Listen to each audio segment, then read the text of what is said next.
13 to 8, good morning to you. Now, as it is every week around this time, we bail him up, we put the handcuffs on and we say, Mr Mayor Matthew Dickerson, we want to chat to you in the 2DU studios, and you're always so obliging.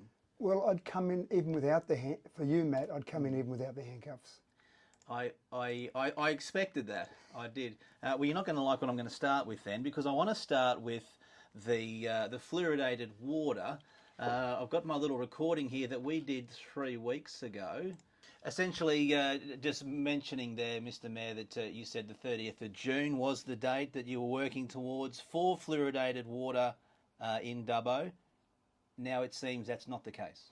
Well, that's still the case. We're still working towards that target. We have to choose a tenderer. We had the tenders close at the end of February, and we've got a process. Normally, a tender process would close, our staff would assess it, and it would come to a council meeting or a committee meeting pretty quickly. We actually expected that to come through to the committee meeting in March, the first committee meeting in March, and it didn't get there, and we made some further inquiries. We thought we'd definitely get it through to the council meeting in March, which has obviously come and gone, and it didn't make it to that meeting. With water... Can I ask why it didn't make it to that meeting? Because my question to you back when we had that chat on the 10th of March, it had been 10 days or so since the tenders had closed, and still council hadn't looked at the tenders. Why then did it not make that meeting last week? Well, that was exactly the question the councillors asked as well. Why didn't it make it to the first committee meeting? And it's not a case that our staff didn't look at it. They looked at those tenders basically the moment they were closed. They were open, they were looking through those tenders. There's a process with this particular one because it involves water treatment. There's a few other government departments that like to be involved. Now, we willingly engage with Public Works to help in that process because it is a fairly complicated process. But then there's also another government department that needs to be involved because it is treating water that goes out to residents from a safety perspective. Of course. So you involve another government department that involves some more checks and balances, and it goes through that process. And then again, I'll say this with a little bit of caution, hopefully it'll make it to the committee meetings in April for a decision then for a successful tenderer, because the ultimate decision is still council's, but other government departments want to make sure they've had the ability to have some comments on that as well. So that hopefully comes through to the committee meeting in April.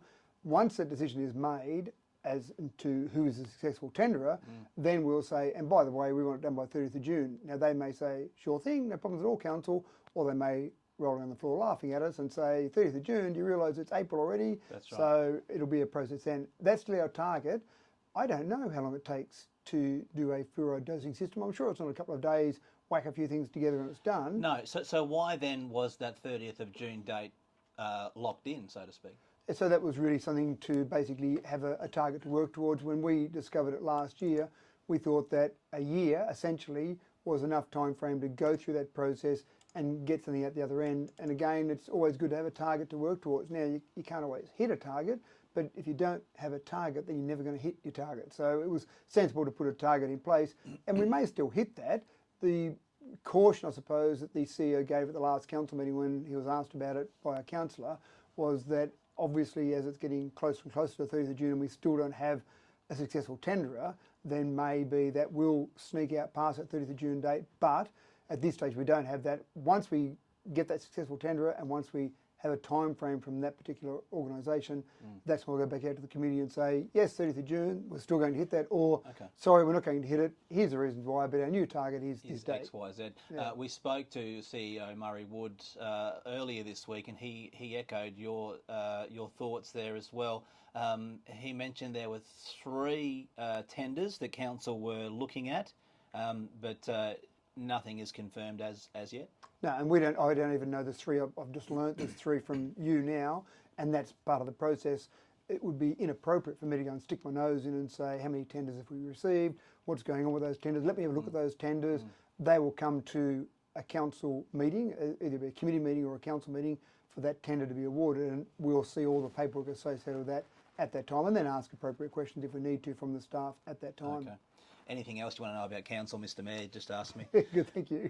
Let's talk visitor numbers. A release has came out a release come out this week. Some goods, some not so goods. 94% increase in visitation to the Western Plains Cultural Centre. That's for the month of February. However, a decline of 22% at the zoo. That seems unusual to me. It does seem unusual, doesn't it? Now, remember, these figures that we're doing here are comparing the month of February versus previous months of February and averaging those out, because obviously you had a pandemic that threw out numbers all over the place. So it gives you an idea of what are our expected numbers and then how do we go in February. And now the Western Plains Cultural Centre is a great facility there, and we've probably had a few things that have been happening there lately that might have drawn a few extra people in there. There's some good new exhibitions there, but there always seems to be new exhibitions rolling over. But Sure. I just think people are discovering that whole cultural centre there more. Lovely cafe there as well, the museum, a bit of history there. But the zoo is a bit surprising because, again, this is comparing February versus previous February. So it's not as if you can say, well, the weather was good, bad or indifferent. It was probably similar to previous Februaries. Sometimes you see some little anomalies like that, so that's a bit interesting. The Wellington Caves has been a bit of a problem for us as well. I haven't got the numbers in front of me there, but I'm not sure if you can see the Wellington Caves Visitor numbers numbers at Wellington Caves recorded a 43% decrease. And That's significant too, hey? that is, and there is an issue there with some of the caves being closed for some concerns around safety there. So there is a logical reason why the cave visitation may be down there, because if you can't see the full gamut of the exhibition, then obviously you might not choose to go there. So there's some logic in that one. Just back on the zoo real quick. I mean, it's I can't remember who told me, but it was someone on air that said it was along the number of 1,000 visitors a day. If it's down 22% for a month, that's a lot of visitors. Yeah, that is right, and it might be me that told you that, Matt, because we get over 300,000 visitors to the zoo each year. They come primarily for the zoo. That's the main reason they come to Dubbo is to visit the zoo. So any reason why that decline? You know, I'm not actually sure on that particular one, and obviously it's not a council facility, but I haven't talked to Steve about the zoo in particular to see if there's any reason that might have declined in that way. It may well have been there've been some strong numbers after the pandemic because some people were coming out to regional areas, so maybe that's getting back to normal numbers now rather than actually dropping as such. It might be getting back to normal, but one of the reasons we put that out is just to keep the community informed about visitation numbers, but also it prompts some of these discussions. To keep track of, Yeah, exactly. yeah. All right, and just quickly as we wrap it up, Council is proposing to align the former Dubbo City Council and Wellington Council's water supply and sewerage services, their charging structure, to a single consistent structure.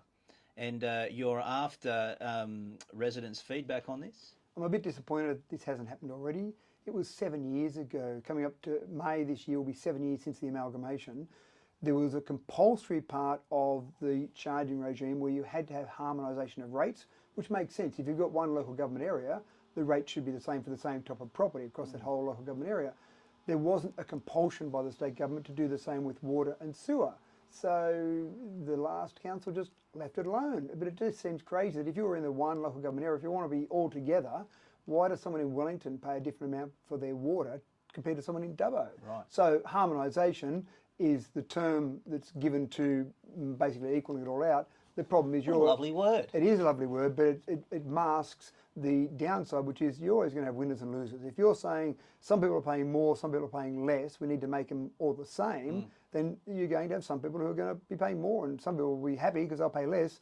But that just makes sense to me that we have everyone in the whole LGA. Now, we could kick it down the road a bit further. We don't have to do it, but we think it seems to make sense and it seems like the right thing to do. All right, now you're asking residents to, they can get involved in some information sessions. One's on Tuesday 18th of April, one in Tuesday the 9th of May.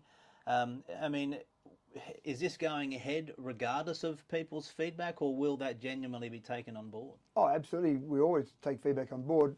But aren't the people that say, I'm paying less, I just want to keep paying less? Well, and again, the feedback we want is, well, sure, give us that feedback, but what I love from residents when they give feedback is practical solutions. So not just, I don't want to pay anything extra.